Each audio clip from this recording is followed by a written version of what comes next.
Il aura fallu 5 ans. 5 ans de bataille juridique pour qu'enfin le Conseil d'État ordonne l'ouverture des archives du président Mitterrand sur le Rwanda. Une victoire pour le chercheur François Graner.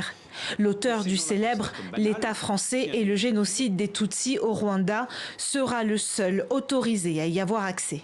J'ai demandé d'accéder à certaines archives de conseillers du président Mitterrand avant, pendant et après le génocide des Tutsis au Rwanda. Il recevait des informations venant du Rwanda, il transmettait à Mitterrand des informations et ses analyses.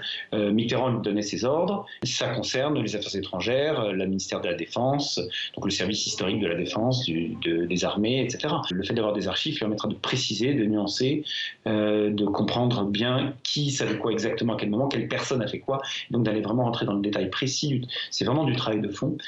Dans ce communiqué, Anne Ilgy, la rapporteuse du Conseil d'État français, souligne que l'intérêt d'informer le public prime sur la protection du secret. Et pour l'avocat rwandais Richard Gisagara, figure de la communauté rwandaise de France et défenseur de plusieurs victimes du génocide des Tutsis, cette décision pourrait faire jurisprudence.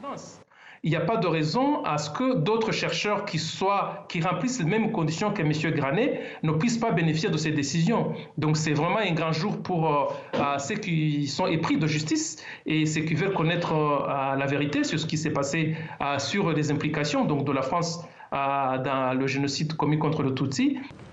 En 2019, le président français Emmanuel Macron avait annoncé l'ouverture des archives françaises sur le Rwanda et le génocide à une poignée de chercheurs désignés par l'Élysée. Une commission vivement critiquée. Depuis 1994, le rôle de la France dans le génocide des Tutsis est l'un des secrets les mieux gardés de la République. Depuis 1994, le pouvoir politique manifeste une résistance éblouissante, si je peux dire, quant à la discussion franche sur ces questions-là. Il y a eu la commission Quiles, mais cette commission cette commission Duclerc semble montrer que la commission Quiles n'a pas fait son travail en 1997, de sorte que, écoutez, tous ceux qui travaillent sur ces questions-là savent très bien qu'on a en face de nous un mur du point de vue du politique, du point de vue des militaires. Alors, fera-t-on un jour toute la lumière sur la tragédie rwandaise? Pour les victimes et leurs familles, c'est en tout cas l'espoir de connaître enfin la vérité.